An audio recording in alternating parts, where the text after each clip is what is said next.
India கூட்டணியில் உள்ள முன்னணி தலைவர்கள், தேசிய அளவிலான தலைவர்கள் கூடி முடிவு செய்வார்கள். அதிலே கருத்து சொல்வதற்கு எதுவும் இல்லை.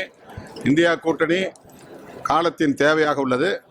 அது கட்டுக்கோப்பாக இருக்க வேண்டும். வலதுசாரிகளை எதிர்த்து நாட்டையும் மக்களையும் காப்பாற்றுவதற்கு இந்தியா கூட்டணி மிக மிக இன்றியமையாத தேவையாக உள்ளது. எனவே அதில் யார் தலைமை தாங்குவது அல்லது ஒருங்கிணைப்பது, அதை முன்னின்று வழிநடத்துவது என்பது குறித்து மூத்த தலைவர்கள் முடிவு செய்வார்.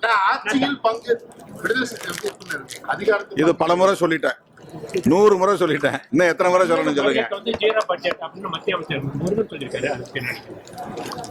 தமிழக அரசின் இடைக்கால பட்ஜெட் வந்து ஒரு ஜீரோ பட்ஜெட் அப்படின்னு சொல்லியிருக்காங்க. மக்களுக்கான எந்த திட்டங்களும் செய்யப்பட்டது. இது இடைக்கால பட்ஜெட்ல எந்த திட்டத்தையும் அறிவிக்க மாட்டாங்க. புதுசாக இந்த திட்டத்தை அறிவிக்கிறது கிடையாது. அது வழக்கமும் இல்லை. இத்தனை வருஷம் நடத்தின நடைமுறைப்படுத்திய திட்டங்கள் குறித்தும் சாதித்த சாதனைகள் குறித்தும் வழக்கமாக அவையில் வாசிப்பது உண்டு. அந்த அடிப்படையில் தான் இந்த இடைக்கால பட்ஜெட்டிலும் சொல்லப்பட்டிருக்கிறது. அரசியலுக்காக அவர்கள் அப்படி பேசுகிறார்கள். எப்படியாவது திமுக அரசு மீது மக்களுக்கு ஒரு வெறுப்பு உருவாக வேண்டும் என்பது அவர்களின் ஏக்கமாக இருக்கிறது. ஆனால் அது இங்கு சாத்தியமாகாது என்பது அவர்களுக்கு தெரியாது. ராகுல் காந்தி இந்தியாவிற்கு மிகப்பெரிய ஆபத்தானவர் அப்படின்னு மத்திய அமைச்சர் கிரண் ரிஜிஜு சொல்லியிருக்காங்க. இன்னைக்கு ராகுல் காந்தி இந்தியாவிற்கு மிகப்பெரிய ஆபத்தானவர் அப்படின்னு சொல்லியிருக்காங்க.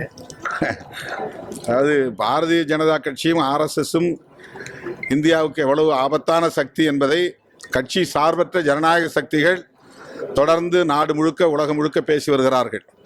அந்த கட்சியை சார்ந்த ஒருவர் காங்கிரஸ் கட்சியை, அதனுடைய தலைவர் ராகுல் காந்தி அவர்களை ஆபத்தானவர் என்று விமர்சிப்பது நகைச்சுவையாக இருக்கிறது. விடுதலை சிறுத்தை கட்சி இரட்டை இலக்கத்தில் போட்டியிடுறதுக்கான வாய்ப்பு நீங்களும் ரெக்கமெண்ட் பண்ணுங்க.